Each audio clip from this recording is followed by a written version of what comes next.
Hello guys, welcome to Kalavati వంటలు. ఈరోజు మన రెసిపీ వచ్చేసి బీరకాయ పెసరపప్పు అండి. ఇప్పుడు తయారీ విధానం చూసేద్దాం.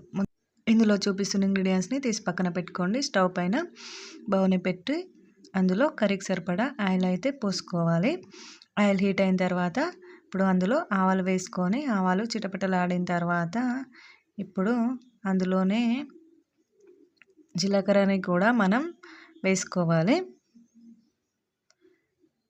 రెండు దూరగా వేగిన తర్వాత కట్ చేసి పక్కన పెట్టుకున్న ఆనియన్ అయితే మనం అందులో వేసేసుకొని మంటని మీడియం ఫ్లేమ్లో పెట్టుకొని కలుపుకోవాలి. ఈ విధంగా స్లోగా మంచిగా కలుపుకోవాలి. ఆనియన్ అనేది గోల్డెన్ బ్రౌన్ కలర్ వచ్చేంత వరకు వేయించుకోవాలి. ఇప్పుడు అందులోనే వెల్లుల్లి పేస్ట్ కూడా వేసుకొని మరొకసారి మంచిగా కలుపుకోవాలి.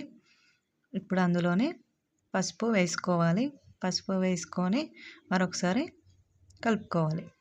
కలుపుకున్న తర్వాత ఇప్పుడు మనం కట్ చేసి పక్కన పెట్టుకున్న బీరకాయ ముక్కలు అయితే ఇందులో వేసుకోవాలి. బీరకాయ ముక్కలు మరి పెద్దగా కాకుండా చిన్నగా కాకుండా మీడియం సైజులో అయితే కట్ చేసుకుంటే కర్రీకి బాగుంటుందని. తర్వాత ఇప్పుడు ఇందులోనే నానబెట్టుకొని పక్కన పెట్టుకున్న పెసరపప్పుని వేసేసుకోవాలి.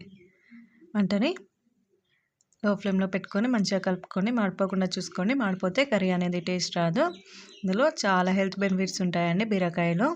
బీరకాయ కర్రీ ఇలా చేస్తే చాలా టేస్టీగా వస్తుంది. ఇప్పుడు రుచికి సరిపడా సాల్ట్ని వేసుకొని మంచిగా అన్ని మిక్స్ అయ్యేటట్లు కలుపుకొని ఇందులోనే ధనియా పౌడర్ కూడా వేసుకొని కలుపుకున్న తర్వాత ఇప్పుడు ఇందులోనే కారపొడి కూడా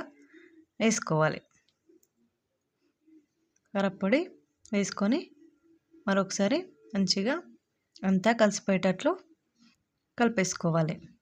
ఈ విధంగా కలుపుకున్న తర్వాత మూత పెట్టేసుకొని ఒక 10 minutes మీడియం ఫ్లేమ్లో పెట్టి తీసి వాటర్ని పోసుకోవాలి.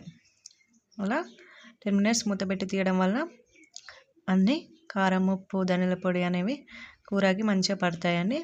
ఇప్పుడు మరొకసారి మూత పెట్టేసుకొని ఒక 20 minutes మీడియం ఫ్లేమ్లో ఉడికించుకొని తీస్తే చూడండి కర్రీ అనేది రెడీ అయిపోయింది. ఇప్పుడు ఇందులో కొత్తిమీరని యాడ్ చేసుకోవాలి. కొత్తిమీర ఫ్లేవర్తో కర్రీ అనేది చాలా టేస్టీగా వస్తుందండి. ఇది రైస్లోకైనా చపాతీలోకైనా ఎందులోకైనా చాలా బాగుంటుంది. మరిన్ని మంచి వీడియోస్ కోసం మన ఛానల్ని సబ్స్క్రైబ్ చేసుకోవడం మర్చిపోకండి. మన ఛానల్ని లైక్ చేసి షేర్ చేసి బెల్ ఐకాన్పై క్లిక్